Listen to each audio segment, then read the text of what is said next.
এখনকার বিশেষ বিশেষ খবর। প্রধানমন্ত্রী নরেন্দ্র মোদী আজ রোজগার মেলায় ভিডিও কনফারেন্সের মাধ্যমে ৫১,০০০ নতুন কর্মপ্রার্থীর হাতে নিয়োগপত্র তুলে দিয়েছেন। কেন্দ্রীয় সরকার প্রধানমন্ত্রী ইন্টার্নশিপ যোজনায় আগামী ৫ বছরে ১ কোটি যুবক যুবতীকে ইন্টার্নশিপ দেওয়ার লক্ষ্যমাত্রা নিয়েছে। নবম আয়ুর্বেদ দিবস ও ধন্বন্তরী জয়ন্তী উপলক্ষে প্রধানমন্ত্রী আজ ১২,৮৫০ কোটি টাকা মূল্যের স্বাস্থ্য সংক্রান্ত বিভিন্ন প্রকল্প ও পরিষেবার উদ্বোধন ও শিলান্যাস করেছেন। কেন্দ্রীয় স্বরাষ্ট্রমন্ত্রী অমিত শাহ আজ নতুন দিল্লিতে একতা দৌড়ের সূচনা করেন। মহারাষ্ট্র বিধানসভার ১ দফা ও ঝাড়খণ্ডের ২য় দফার ভোটের জন্য মনোনয়ন পেশের আজ শেষ দিন। ভারত প্যালেস্টাইনে ২য় কিস্তির মানবিক ত্রাণ সাহায্য পাঠিয়েছে। মহিলাদের ক্রিকেটে ভারত ও নিউজিল্যান্ড আজ তৃতীয় তথা চূড়ান্ত একদিনের আন্তর্জাতিক ম্যাচে পরস্পরের মুখোমুখি হয়েছে।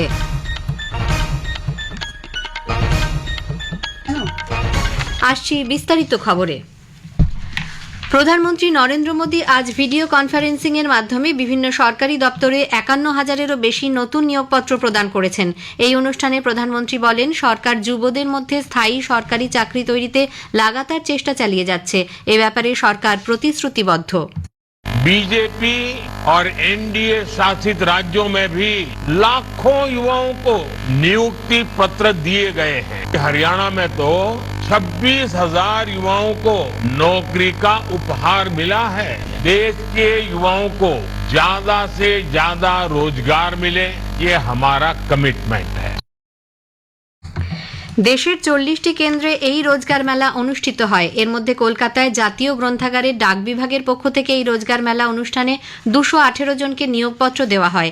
কেন্দ্রীয় প্রতিমন্ত্রী শান্তনু ঠাকুর চাকরি প্রাপকদের হাতে এই নিয়োগপত্র তুলে দেন।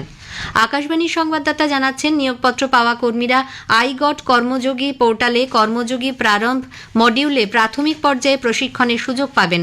বিকশিত ভারত গড়ে তোলার লক্ষ্যে দেশের তরুণ কর্মীদের কর্মদক্ষতা বাড়াতে ১,৪০০-র বেশি ই-লার্নিং কোর্স ওই পোর্টালে পাওয়া যাবে। কেন্দ্রীয় সরকার প্রধানমন্ত্রী ইন্টার্নশিপ যোজনায় আগামী ৫ বছরে ১ কোটি যুবক যুবতীকে ইন্টার্নশিপ দেওয়ার লক্ষ্যমাত্রা নিয়েছে।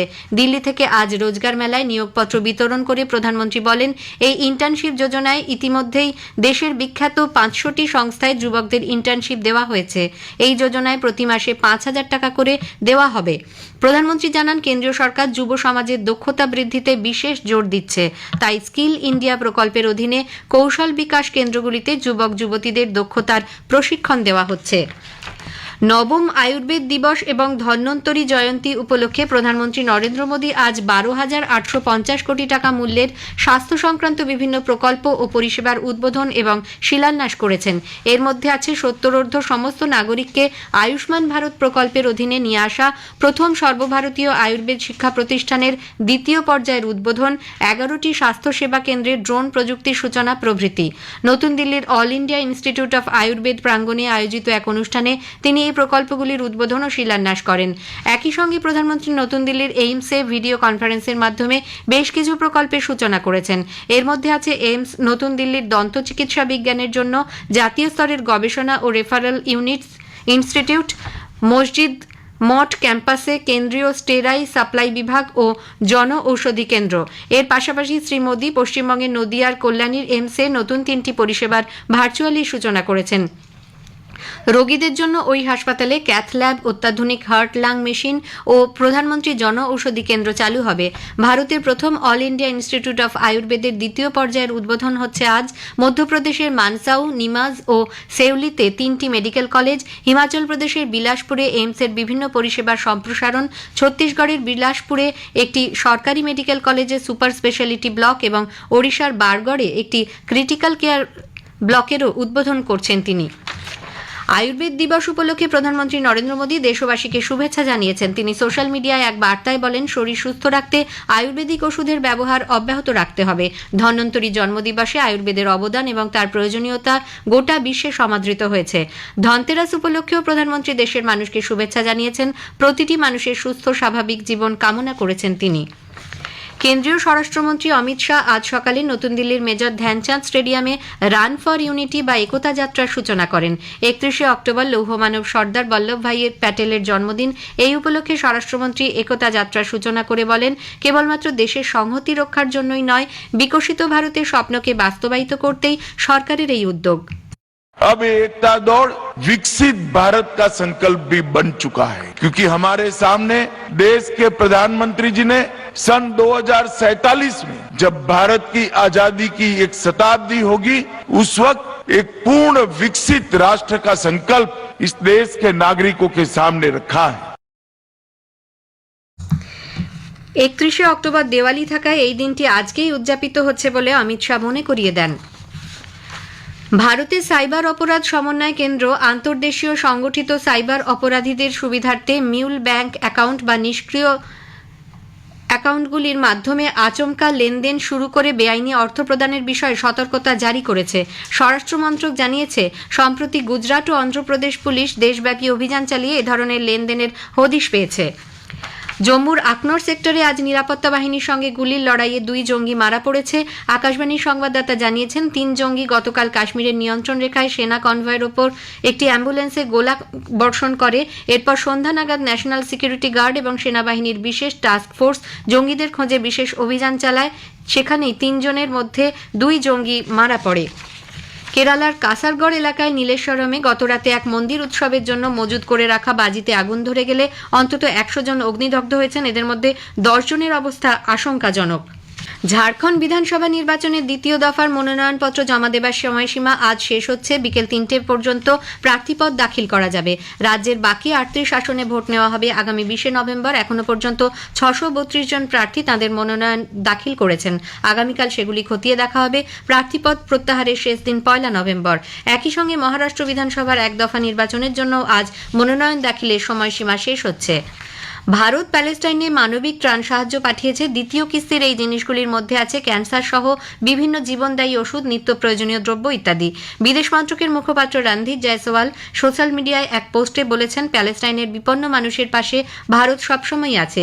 30 টনের এই মেডিকেল সরঞ্জাম সেখানে যুদ্ধবিধ্বস্ত মানুষের জীবনে অনেকটাই কাজে লাগবে বলে তিনি আশা প্রকাশ করেন।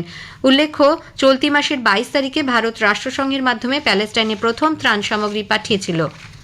ইসরায়েল আজ সেদেশের লেসার প্রতিরক্ষা ব্যবস্থাপনাকে আরও সুদৃঢ় করতে 2টি প্রতিরক্ষা প্রযুক্তি কোম্পানির সঙ্গে $537 মিলিয়ন চুক্তি স্বাক্ষর করেছে। এই কোম্পানিগুলির সেদেশের প্রতিরক্ষা মন্ত্রক সূত্রে জানানো হয়েছে, এর ফলে নজরদারি ক্ষেত্রে আয়রন বিম লেসার ব্যবস্থা শক্তিশালী হবে। ইরানের বিদেশ মন্ত্রকের মুখপাত্র ইসমাইল বাঘেই বলেছেন, ইসরায়েলের সাম্প্রতিক হামলার জবাব দেবে তাঁর দেশ। ইরান ইসরায়েলের বিধ্বংসী আচরণের জবাব দিতে সর্বশক্তি প্রয়োগ করবে। এক সাপ্তাহিক সাংবাদিক বৈঠকে তিনি মার্কিন উপরাষ্ট্রপতি কমলা হ্যারিসের ইরানকে সতর্ক করে দেওয়ার সমালোচনা করেন। তিনি পাল্টা যুক্তি দিয়ে বলেন, মার্কিন যুক্তরাষ্ট্রেরই উচিত ইসরায়েলকে সমর্থন না করা।